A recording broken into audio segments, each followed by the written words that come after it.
speaking of that, Doc, ito, para maliwanagan po yung mga kababayan natin, ano ba yung ibig sabihin ng emergency case? Or matutulungan siya kung magkano man yung kanyang actual charges, meron siya laging kaakibat na PhilHealth benefit.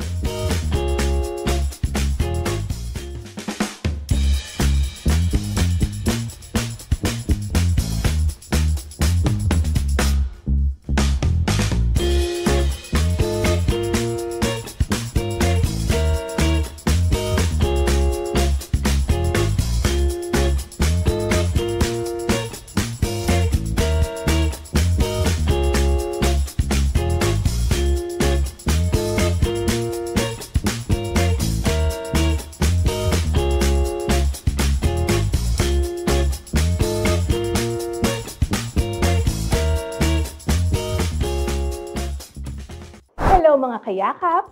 Ako si Monifer S. Bancil, ang Head ng Public Affairs Unit ng PhilHealth Region 3. At ako rin ang inyong kabeshi pagdating sa kalusugan.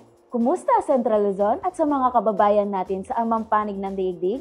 Ako si Kathleen Ocampo, ang isa niyo pang kabeshi sa kalusugan. Welcome sa ating another episode ng PhilHealth Drip, kung saan dapat dinig at ramdam natin ang insurance at proteksyon mula sa PhilHealth. Our topic for today, emergency at mga outpatient benefit packages.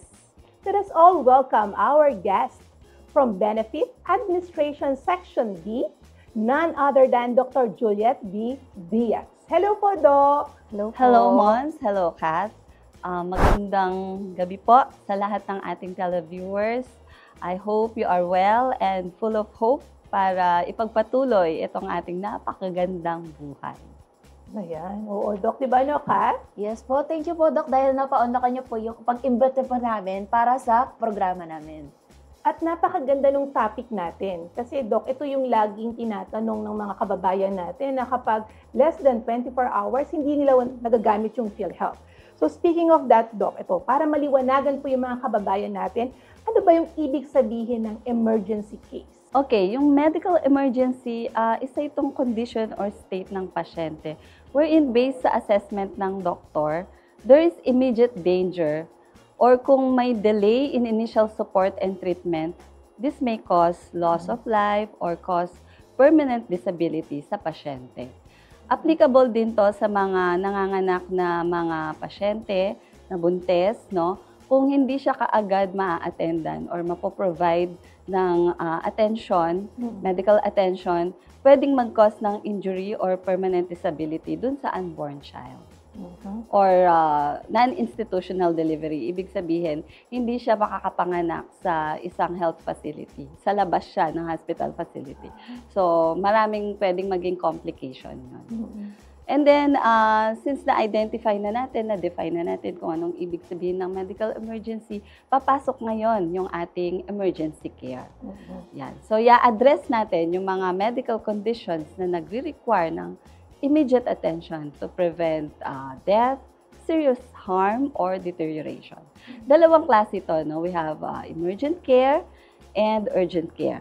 Nagbe-base ito dun sa tinatawag nating triage scale level classification nito para ma-prioritize natin kung sino dito sa mga nakapilang napakaraming pasyente sa emergency room ang dapat unahin ng ating mga doctors. Okay? So, yung ating triage scale level 1 to 3, under ito sa emergent care. Level 1 being critical, and then yung level 5, ito yung lowest. Ito yung hindi siya ganun ka-emergency. Non-urgent siya. So usually, under emergent care, ang level natin is between level 1 to 3. So, nagre-require talaga sila ng immediate attention. Sila dapat yung unahin. And then yung level 4 to 5, pwede naman sila makapaghintay muna habang ina-attend itong ating mga emergent cases. Ganun pala yun, Doc, no? Kapag pinapasok dun sa parang emergency room, di ba, halimbawa yung hating gabi, madaling araw, so ina-assess pala, ano na ba siya, emergent ba or urgent? Yeah. Applicable yan pag napakarami ng mga pasyente natin. Oo. Pero siguro kung nag-iisa yan, agad naman yan ina-attend ng ating mga doctors.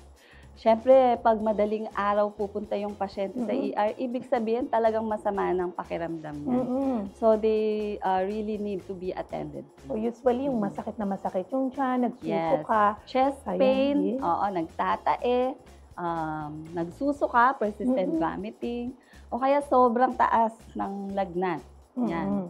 Hindi na nila matiis na, hindi sila makatulog. So, kailangan talaga nilang bumisita sa nearest hospital, usually sa ating emergency room. Mm-mm. Ayan no, Doc. Paano naman po kapag po ang pasyente ay nadala sa emergency ng hospital at wala pa pong 24 hours? Magagamit po ba ang PhilHealth? Yes. Yan yung tinatawag nating bagong benefit package, yung Mhm. ating Outpatient Emergency Care Benefit Package or OECBP. This took effect last February 14, 2024 under PhilHealth Circular number 2024-33. Dati kasi under all case rate, yung ating mga outpatient benefits, mga surgical cases lang ang covered, no?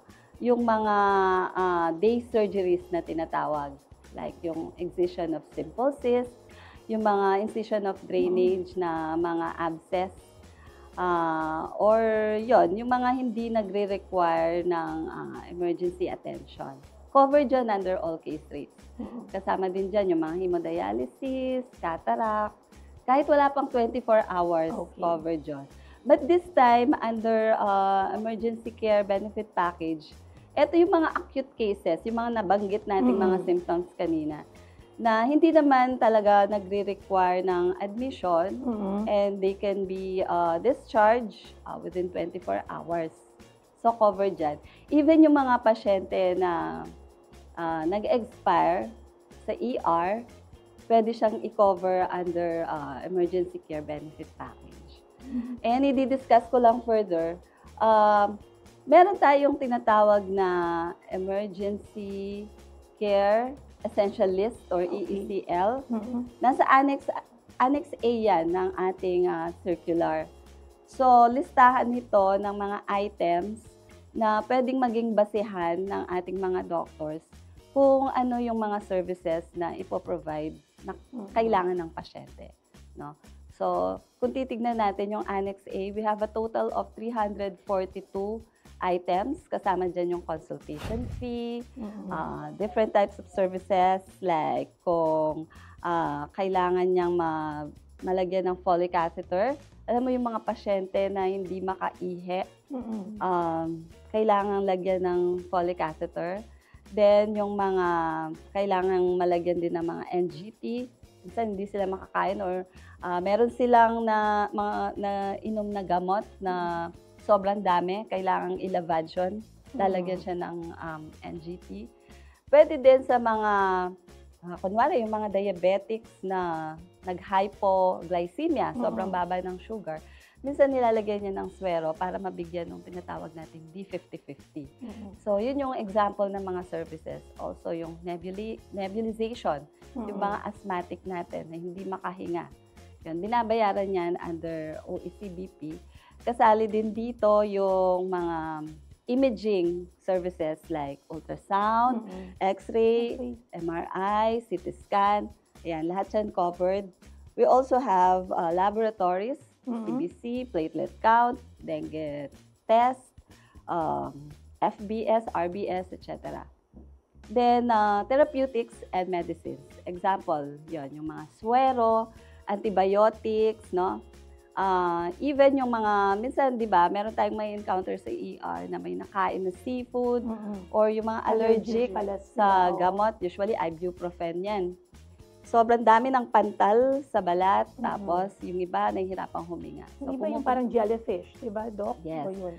Pumunta yan sa ER, binibigyan natin yan ng antihistamine, dinadaan yan sa IV. Tapos pag hindi pa rin na-relieve, pwede siyang bigyan ng steroid like hydrocortisone. So lahat yan covered po. If you have time, pwede nating i-browse yung ating Annex A para makita po natin yung complete list na kino-cover po under OECBP.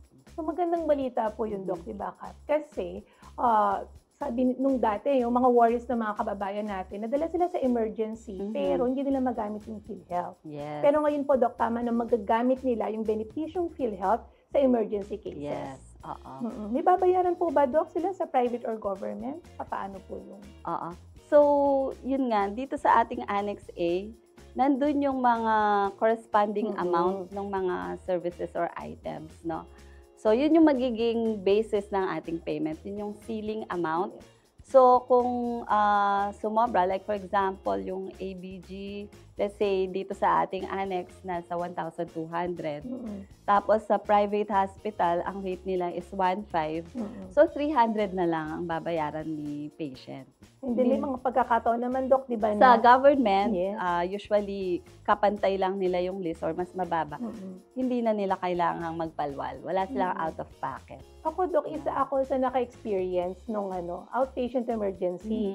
So parang may nangyari sa akin, ano yung mata ko noon eh. Parang may nag-spark. Tapos Yes. masamang-masama yung pakiramdam ko. Parang nakwento ko sa yun, Doc, di ba?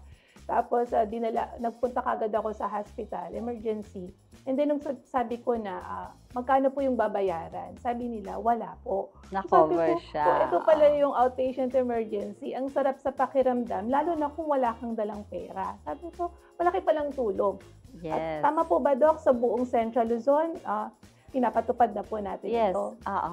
Bali, yung sinasabi ko kaninang facility-based emergency package, pwedeng i-avail ito ng lahat ng mga level 1 to level 3 health facilities. At lahat po ng miyembro ng PhilHealth, tama, Doc? Yes, no? lahat ng members ng PhilHealth. Kahit na hindi ka member ng PhilHealth, all you have to do is get registered, no? Para makapag-avail tayo ng benefits. Ayan. So, mabilis lang po na makagamit ng benepisyong PhilHealth, lalo na po sa emergency, tulad po ng na-discuss ni Doc J or Doc Julia, tawag namin sa kanya Doc J. Marami pa tayong pag-uusapan ukol sa outpatient benefit package. Abangan po natin yan. At ganoon din, pasyalan din natin yung mga kabarkada natin sa kalusugan, di ba, Kat? Para sa Lusog Diaries. At yan pong lahat ay dito lamang kung saan dapat dinig at ramdam natin ang insurance at proteksyon mula sa PhilHealth. Dito sa programang PhilHealth Brief!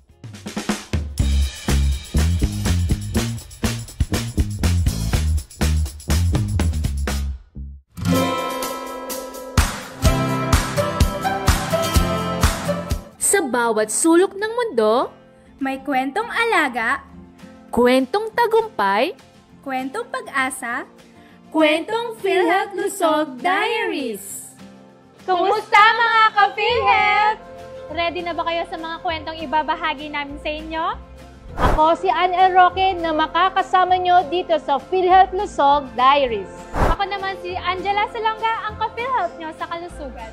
Nandito po tayo ngayon sa Mother Teresa of Calcutta Medical Center para pakinggan natin ang kwento ng isang doktor at isang nurse sa pagbibigay ng ating mga outpatient benefit services sa ating mga pasyente. At maririnig din natin ang inspiring stories ng mga patients natin na naka-avail ng PhilHealth benefits na OECB and hemodialysis. Kaya, tara G! Po, kumusta po kayo? Hi, good morning po. Ano, I'm good. yes, ano pong name nyo, Doc? My name is Dr. Charmaine De La Rosa. Pwede po ba kayong tawagin Dr. Charmaine po? Dr. Charm na lang. Dr. Oo. Charm po. Hello po, Dr. Charm. Ano po yung mga pinagkakabahalan nyo po, Doc? Pinagkakabalahan. Well, of course, my main life emergency room.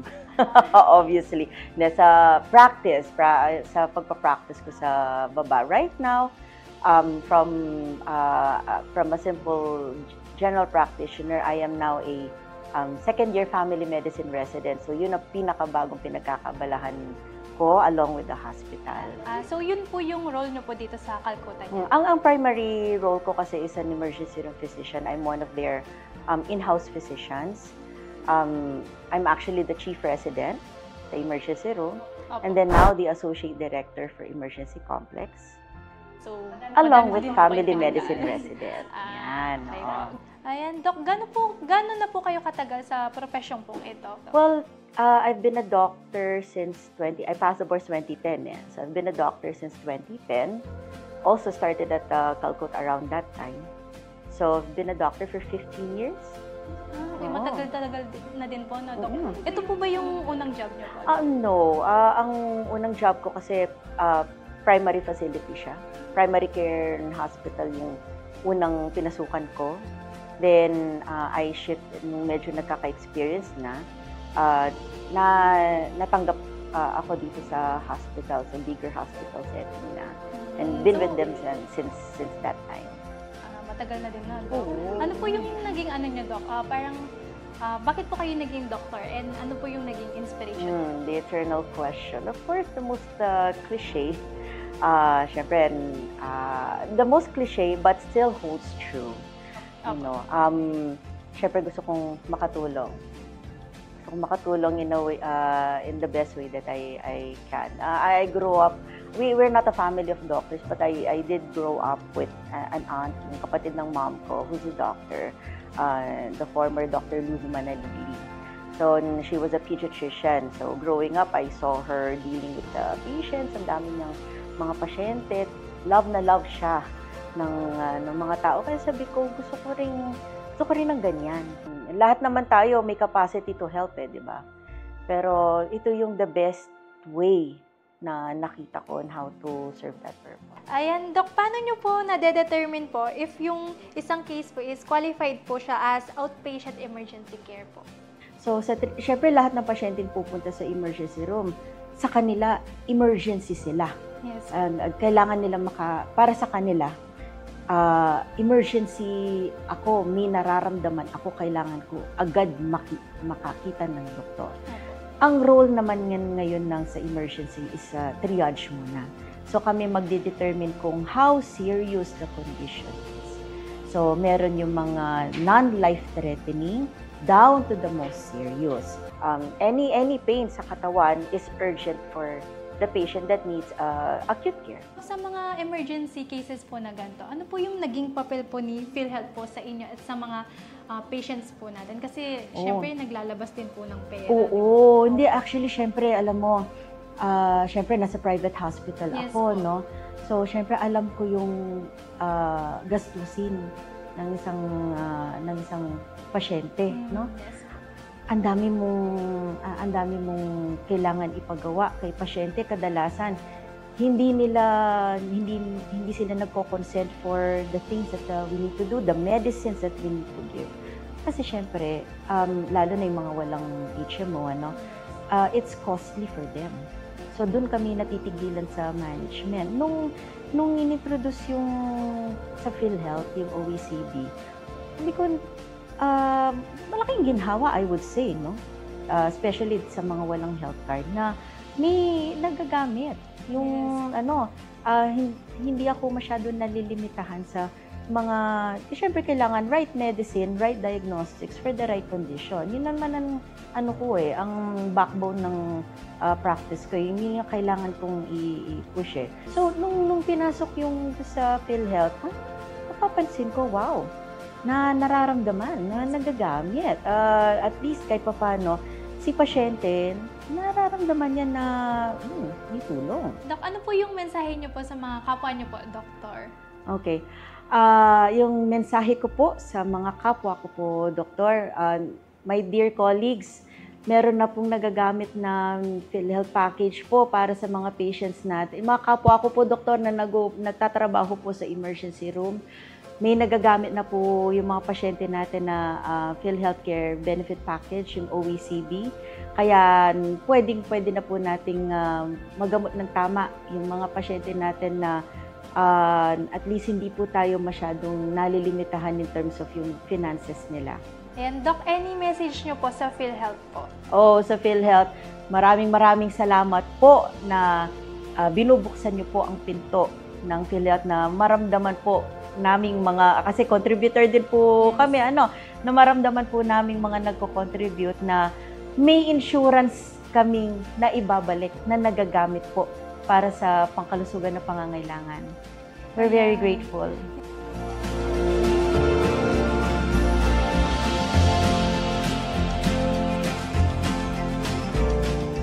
Sir, hello po. Hello Kamusta din po po. kayo, sir? Okay naman ako. Kayo po. Ayan. Okay lang din naman po. Sir, ano po yung name niyo po? Ako po si Christian Paulo C. Asuncion, head nurse po dito sa Calcutta. Sa OR po, kidney transplant, wound care, tsaka endoscopy yun. So, dito din po pala kayo sa Calcutta na, sir. Yes. Pwede ko po ba kayong tawagan, Sir Christian na lang po? Apo. Ayan, sir, maaari niyo po bang ikwento po kung ano po yung nangyari, bakit po kinailangan gumamit po ng PhilHealth benefits po? Yung youngest son ko po. Ano po yung nangyari, sir? Bakit po? Actually, naka-duty kami nun ng wife ko. Tapos sa CCTV namin sa room, nakita ko siya, parang nangumbulsyon na siya. So, sinabi po namin na dali na siya dito sa emergency room para ma-check up ng doktor tsaka mabigay yung mga kailangan bigay na gamot. So, ano po yung PhilHealth benefit po na nagamit niyo po, sir? Yung emergency outpatient benefit. Yung OECB po, no, sir? So, ano po yung naging proseso po, sir, nung nagamit niyo po yung PhilHealth benefit? Actually, yung una, hindi ako aware sa benefit. So, inisip namin ng wife ko na, sige, ipa-ER na siya. Tapos yung charges, sabi ko, sige, bala na yung hospital bill, i-viral natin kung magkano. Kaya nung yun na-process na siya, nagulat ako na may ganun pala siyang benefit. So, nagulat talaga ako na yung siguro thousands of pesos yung bill ko, naging less than 1,000 na lang. So, malaking ginhawa talaga. Paano po nakatulong po yung PhilHealth benefit po sa inyo, lalong-lalo na po sa anak niyo po? Ayan. Actually, mabilis lang yung process niya kasi. Parang sinabi lang sa akin na i-sign ko to, magamit yung PhilHealth na, which is una kasi naisip ko, pwede palang gumamit ng PhilHealth as outpatient. So sabi ko, sige, i-try na lang natin, sabi ko sarili ko, ipirmahan ko to, i-process natin. So, nagulat nga ako noon na, yun nga, nabawas talaga yung hospital bill na. Yes, sir, kasi bago din po kasi yung, yung OECB. So ano po yung naging experience niyo, sir? Maaring niyo po i-share. Ayun, yung experience ko, yun nga, na-expect nga namin na malaki yung hospital bill. Yes. Tapos yun, malaking ginhawa na, yun nga, maliit na lang yung binayaran namin na sobrang daming ginawa. Like, in-extracan siya ng blood, binigay ng gamot, in-x-ray. So, ano po yung maipapayo niyo po sa mga kapwa po, miyembro na hindi pa po alam yung OECB o yung outpatient? Ayun, as outpatient, syempre bago siya. So, maganda na gamitin nila kasi yun nga, akala nila hindi siya pwedeng gamitin. Yes. Na pag nagamit, malaki talagang ginhawa kasi talagang lilit yung hospital bill na babayaran talaga. Ayan, sir, message nyo po sa hospital po na tumulong po sa inyo. Ayun, sa Mother Teresa of Calcutta Medical Center, thank you sa mga staff, lalo na po sa ER na nag-accommodate dun sa anak ko na yun nga, mabilis po yung process. At least naka-uwi siya na okay, nabigay yung mga gamot. And sa PhilHealth po, thank you na may bagong benefits po tayo para sa mga outpatient department na at least yung mga tao, alam nila na pwede silang magpumunta sa ER at hindi na ganun kalaki yung babayaran na bill kasi co-cover na siya ng PhilHealth. Ayan, sir. So maraming salamat po and na-share nyo po yung mga experience nyo din po sa yung PhilHealth benefits po. Thank you po, sir. And binigyan nyo po kami ng time para ma-interview po kayo.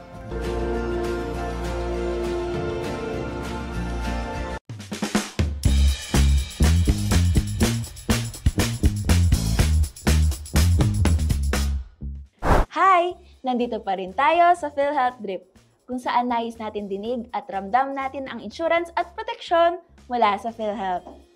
Ayan, Doc, ano nga po ba ang ibig sabihin ng outpatient benefit package? Yes, kaya nang nabanggit ko kanina, yung outpatient benefit package, covered na yan under all case rate. Ito yung mga day surgeries, no? Na like for example, simple excision of simple cyst, yung mga suturing ng mga simple lacerations, yung mga IND, incision and drainage ng mga abscess. Lahat yan pwedeng mabayaran under all case rate. Outpatient sila kasi hindi naman sila nagre-require ng confinement. Kasali din dito yung mga SDG benefits, no? Yung Sustainable Development Goals benefit, like for example, yung TB-DOTS package, OHAT package or outpatient HIV treatment package, mga animal bite treatment package. So lahat yan under sila sa ating outpatient benefit package. And speaking po, Doc, ayan, dahil marami na tayong benepisyo, sabi mo nga, outpatient benefit packages. Ano-ano po ulit, Doc, yung mga, pati yung amount, and para malaman po ng mga kababayan natin? Yes, example TB DATS, no? Binabayaran na natin yan starting January 1, 2025 at 7,800 pesos. Ito yung binibigay nating package sa mga pasyente nating diagnosed with tuberculosis.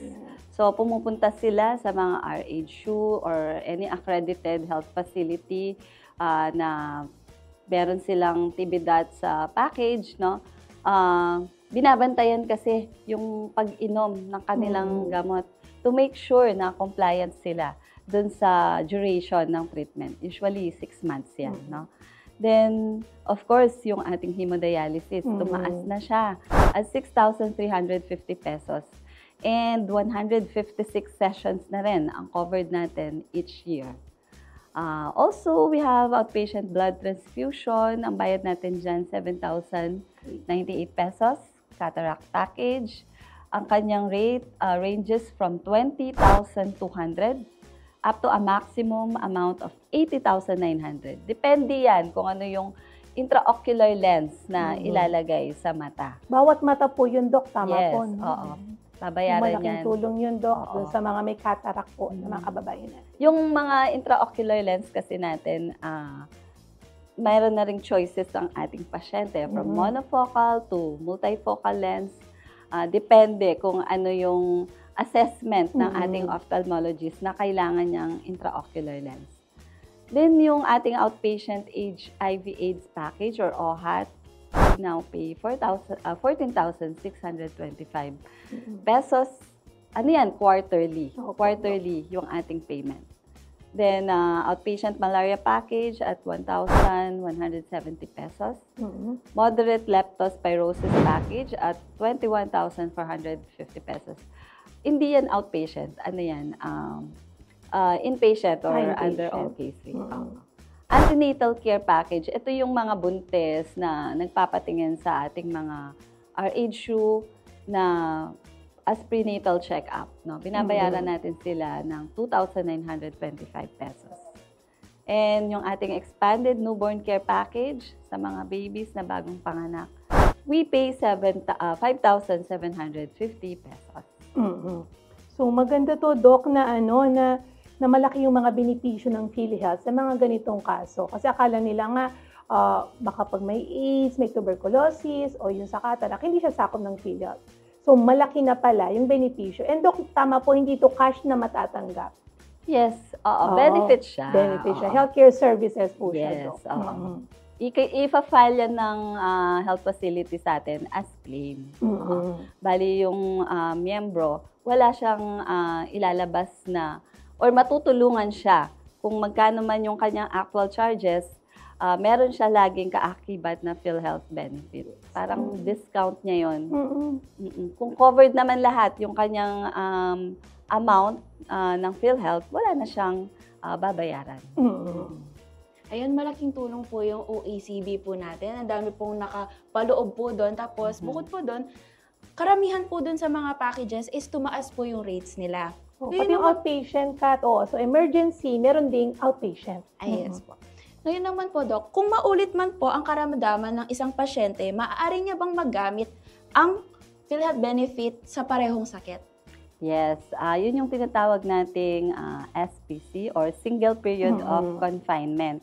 Na-lift na yan starting October 1, 2024 via PhilHealth Circular 2025-15.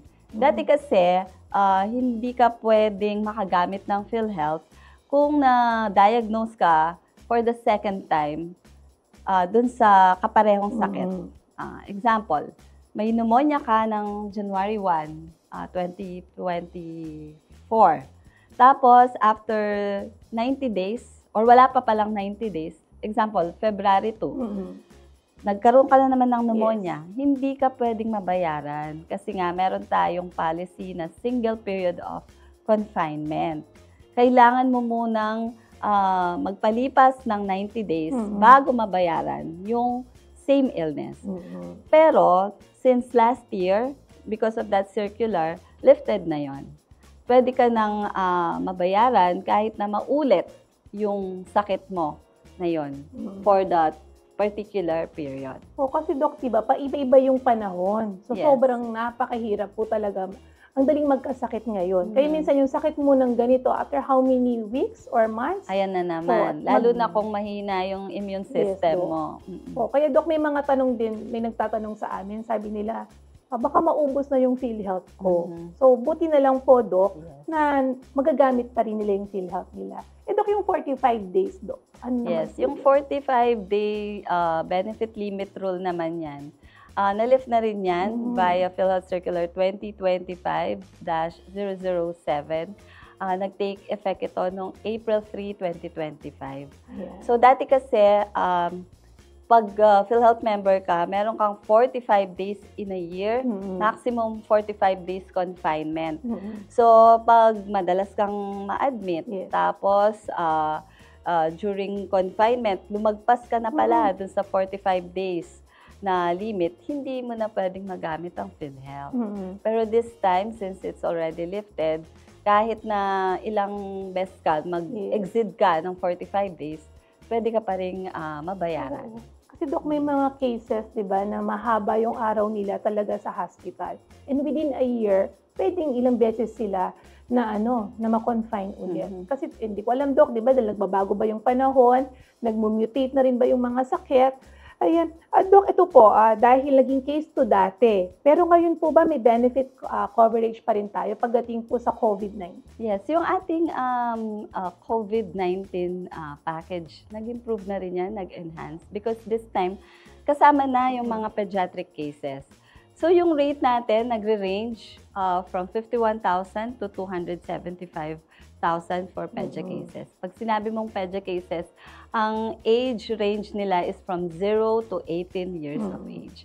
So pag 19 years old, considered adult na yan. For adults naman, ang ating rate is from 55,000 to 590,000. So yan yung mga COVID pneumonia cases na moderate to critical. And Doc, maganda Doc na patuloy pa rin yung pag-cover natin sa ganito sa COVID-19. Dahil imagine, medyo mahal yung gastusan. Dati takot yung mga miyembro natin na ma-confine kapag COVID kasi nga ang laki ng gastos. Pero kung cover naman natin, yung 51,000 to 275, 55,000 to 590,000 naman para sa adult. Malaking tulong po yun sa mga pasyente. Yes, tama. Ayun po, na-discuss po natin na meron po palang benefit package for COVID-19 and na-improve and na-enhance po ito. Doc, paano naman po para sa mental health, malnutrition, and oral health? Meron po bang PhilHealth benefit package po ba doon? Yes, I think na-discuss nyo na rin to before, no? So, yung ating outpatient mental health package, we have two types. We have the specialty mental health services. Ang binabayad natin dyan is 16,000 pesos. So, ito yung mga pasyente na ina-attend ng mga specialists like psychiatrists, psychologists, and neurologists.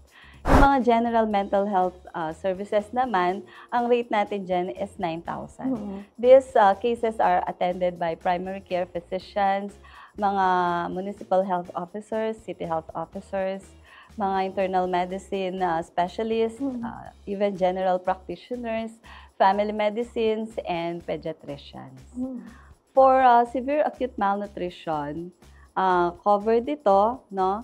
Ang amount natin na binabayad for younger age group, meaning 0 to 6 months old, we pay 7,500 pesos. And for older age groups, yung mga 6 months old to 60 months old or 5 years old, binabayad natin 17,000 pesos. For preventive oral health services and emergency tooth extraction, nagbabayad tayo ng 1,000 pesos per patient per year. Yeah. So, marami din pala na benepisyo ang PhilHealth dun sa oral natin. And of course, Doc, gusto ko i-emphasize yun sa mental health. Kasi diba, these days talaga, no, marami tayong mga nababalitaan na may mga talagang wala siyang pinipiling edad. Regardless of age, dumadaan sa mental health challenges. And we recommend po na sana magpatingin po tayo kung kinakailangan. dahil iba po na nabigyan tayo ng tamang healthcare. Iba po, Doc. Ayan, so marami tayong napag-usapan ng mga benepisyo tungkol sa outpatient benefit packages ng PhilHealth. Abangan pa natin ang iba pang update dito kung saan dapat dinig at ramdam natin ang insurance at proteksyon mula sa PhilHealth. Pero bago yan, dapat silipin din natin ang Lusog Diaries dito lamang sa programang PhilHealth Drip!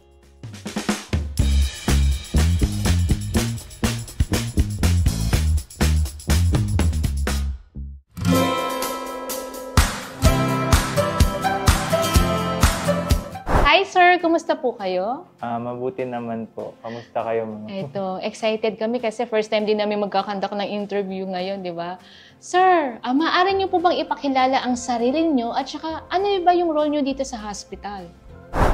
Ako po si Benedict B. Bondok po. Ako po yung head nurse ng hemodialysis unit ngayon po ng Mother Teresa of Calcutta Medical Center.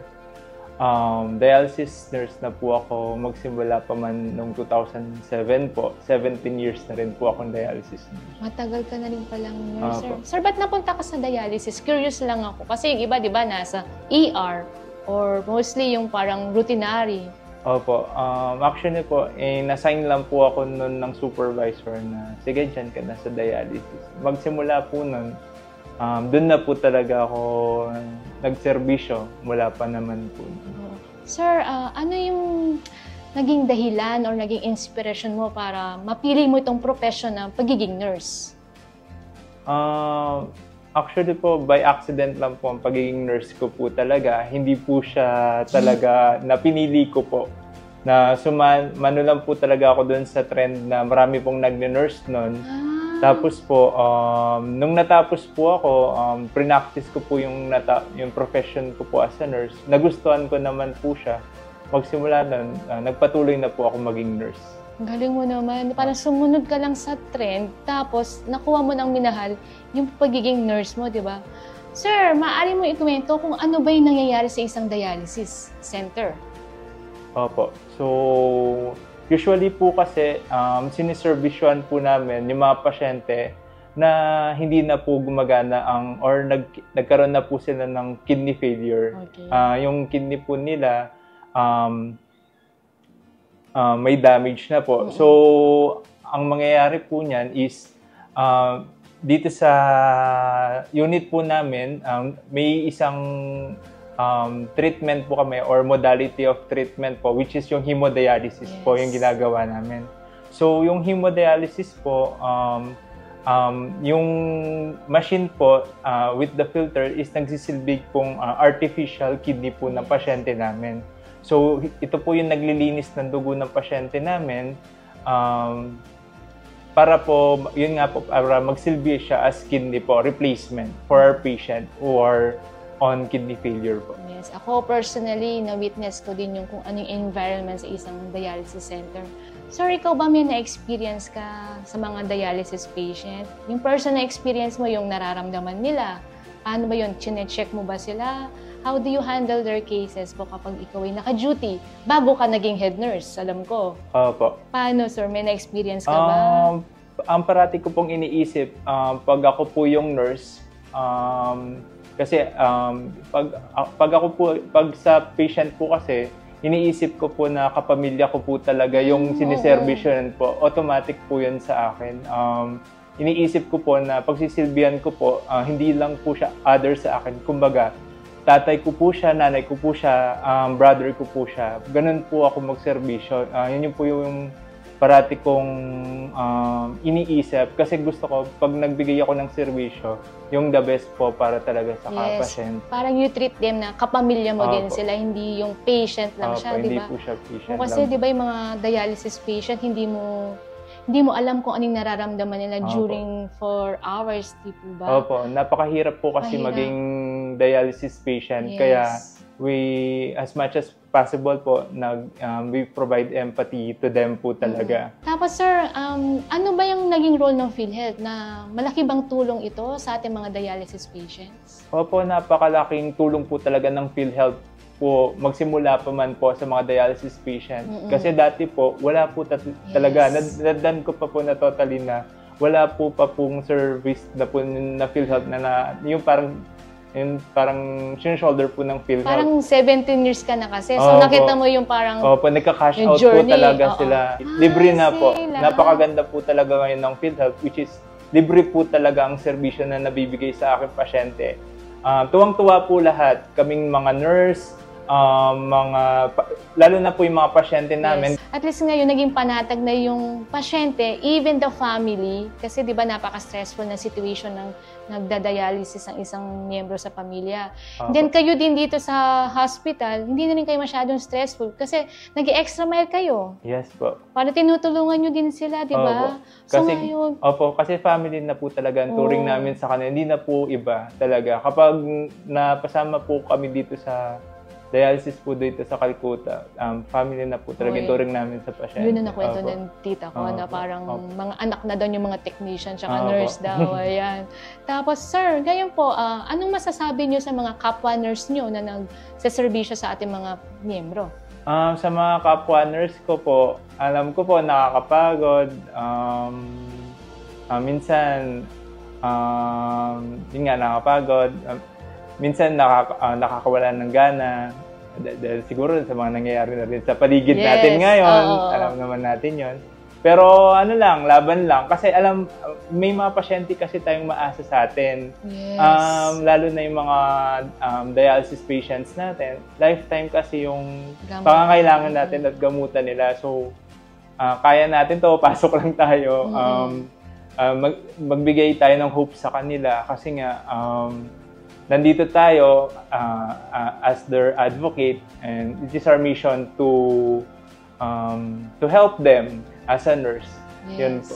I do appreciate lahat ng mga nurses, lalo na po sa pag mayroong critical na situation, talagang kailangan ng pasensya, focus, tapos yung determination na mapagaling natin yung mga pasyente. Tama, di ba, Sir Ben? Tama po So, yun. salute po ako sa lahat ng mga nurse po natin. Alam ko itong October 24 to 31 is Nurses Week nyo. Ayan. So, congratulations po sa mga nurse po natin. Sir, last na lang, anong message nyo sa PhilHealth? Meron ka ba suggestions? Recommendations? For the PhilHealth, thank you very much po. Maraming salamat po talaga kasi nga po, ang laking bagay po na nabigay niyo po sa mga pasyente namin na libre na po sila yung gamutan. Ang message ko lang po sana, kung maaari po, pwede pong i-extend pa po yung services, like unlimited po talaga yung treatments ng aming mga pasyente. Kasi may mga patient po talaga na hindi po namin gusto na magkakaroon po sila ng complications. Yes. Minsan po yung treatment na binibigay po, pwede pong magkulang. Like for example, hospitalized po sila 4 times to 5 times po sila nagda-dialysis. Depende sa diagnosis ng doctor kasi. Which is magiging kulang po. Kung pwede po, dagdagan po yung sessions or gawin unlimited po talaga yung treatments po. Yun po. Kung pwede lang po. At the same time po sana, kung maaari din po, para ma-lessen po yung burden ng mga pasyente namin, mag-provide po ng free medication for them, like for their hypertension, for their bone management po.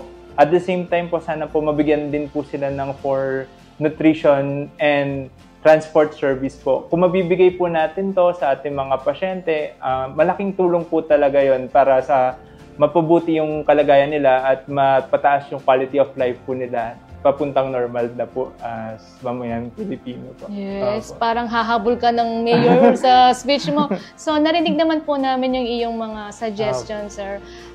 Sa abot na makakaya namin, susubukan po namin ipaabot sa management po namin. Kasi sila yung gumagawa ng policies natin, di ba? Bago nila ilabas ang ating mga circulars. Ayan, ang dami ko pa gustong itanong, pero alam mo yun. Thank you so much for sharing your stories with us. Or sana marami po tayo na-inspire at naliwanagan kung paano ba yung nangyayari sa isang hemodialysis center po.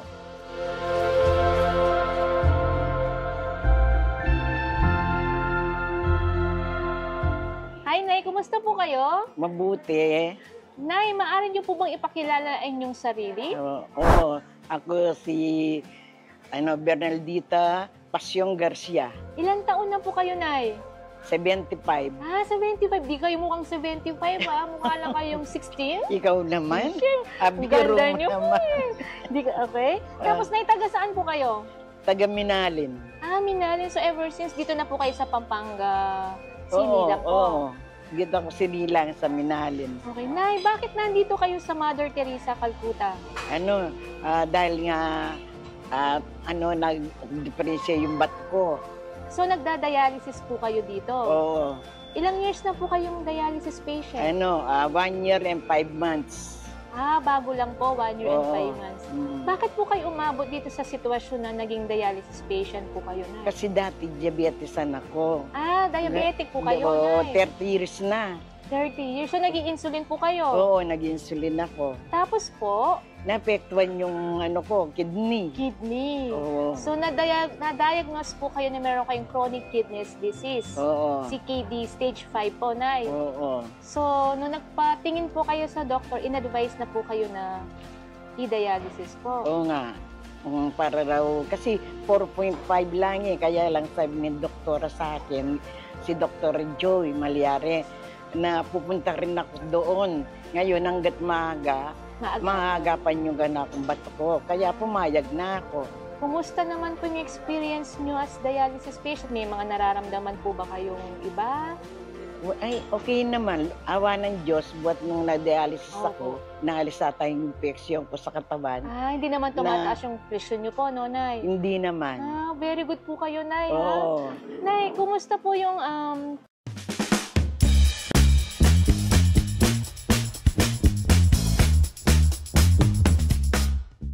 Hi! Nandito pa rin tayo sa PhilHealth Drip, kung saan nais natin dinig at ramdam natin ang insurance at proteksyon mula sa PhilHealth. Ayan po, Doc, para naman po sa mga nakalmot o nakagat po ng aso o pusa, meron po bang PhilHealth benefit package po ba doon? Yes, meron tayong animal bite package. Ang rate natin dyan is 5,850 pesos. Mm-hmm. So, lahat ng mga district hospitals actually designated dyan ng DOH as animal bite treatment hub, no? So, pwede silang pumunta sa pinakamalapit na district hospitals para makapag-avail nitong package na to. At meron din naman tayong mga private animal bite package centers. Ayan, Dok. Kaya di ba dapat paalalahanan po natin yung ating mga kilala, mga pamilya, na kapag meron pong encounter like yung nakalmot, nakagat ng aso or pusa, or nadilaan yung open wounds, di ba po, Dok? Mas maganda po na ipacheck po natin. Ayan, para po mabigyan tayo kagad ng lunas.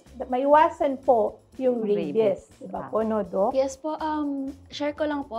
Na-experience ko po kasi yun. Nakalmot po ako ng aso ko and nakapag-avail po ako ng package. Ayan. Yung ginawa lang naman po is, chinek po kung active po ba akong nagbabayad sa PhilHealth and nagamit ko po. Wala po akong binayaran. Ni piso po, wala.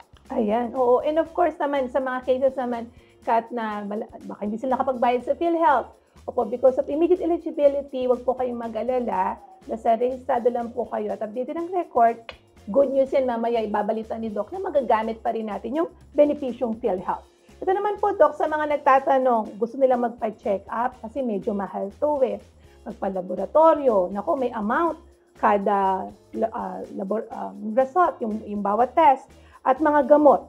Magagamit din po ba nila yung PhilHealth? At ano pong tawag dito, Doc? Siyempre, yung ating very famous na yakap package.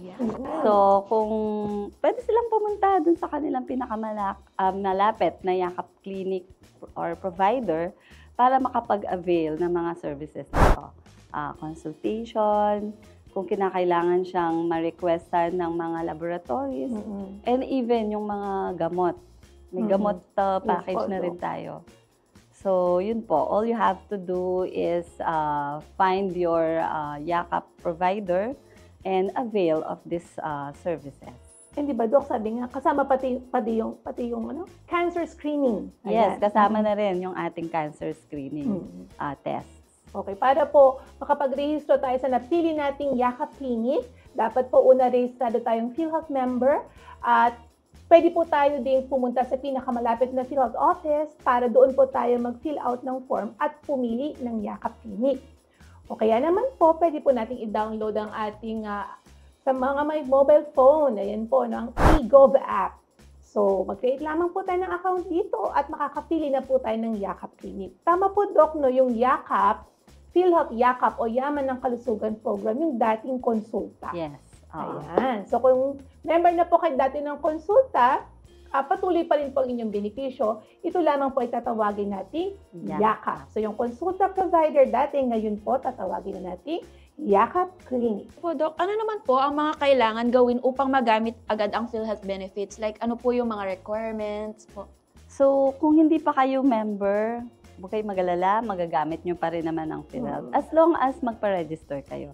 Kasi nire-require natin during processing of claims yung tinatawag nating PIN or PhilHealth Identification Number. Kaya importante na ma-register po kayo.